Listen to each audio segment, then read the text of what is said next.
తాకట్లో ఉన్న బంగారాన్ని విడిపించలేక వడ్డీల మీద వడ్డీలు కడుతూ ఇబ్బంది పడుతున్నారా? అయితే ఇప్పుడే సంప్రదించండి శివ గోల్డ్ కంపెనీ. మీ నమ్మకానికి మా హామీ శివ గోల్డ్ కంపెనీ.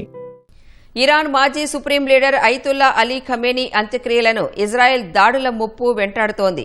4 నెలల తర్వాత నిర్వహిస్తున్న దివంగత ఖమేనీ అంత్యక్రియలకు ఆయన కుమారుడు సుప్రీం లీడర్ మొస్తఫా హాజరు కావడం లేదు.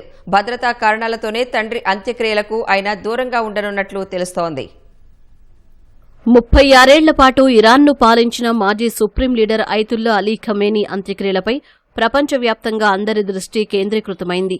రేపటి నుంచి 6 రోజుల పాటు ఆయన అంత్యక్రియలు జరగనున్నాయి. అయితే తండ్రి అంత్యక్రియలకు ఆయన కుమారుడు సుప్రీం లీడర్ మొజ్తబా ఖమేనీ హాజరు కావడం లేదని తెలుస్తోంది. బహిరంగ కార్యక్రమాల్లో పాల్గొంటే ఇజ్రాయెల్ నుంచి ముప్పు వాటిల్లే ప్రమాదం ఉండటంతో భద్రతా కారణాల దృష్ట్యా తండ్రి అంత్యక్రియలకు ఆయన హాజరు కావడం లేదని మొజ్తబా భారత ప్రతినిధి అయతుల్లా హకీం ఎలాహీ మీడియాకు తెలిపారు. ఫిబ్రవరి 28న అమెరికా, ఇజ్రాయెల్ జరిపిన సంయుక్త దాడిలో Iran supreme leader Ayatollah Ali Khamenei మరణించారు. అప్పటి నుంచి వాయిదా పడుతూ వచ్చిన ఆయన అంత్యక్రియలు రేపు ఇరాన్ రాజధాని టెహ్రాన్లో ప్రారంభం కానున్నాయి.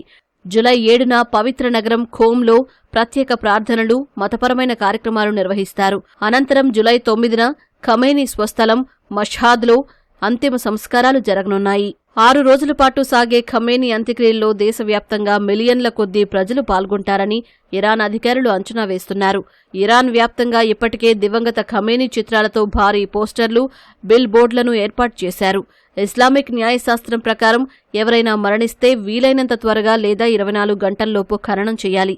కానీ యుద్ధం కారణంగా ఖమేనీ అంత్యక్రియలు దాదాపు 4 నెలలకు పైగా ఆలస్యమయ్యాయి.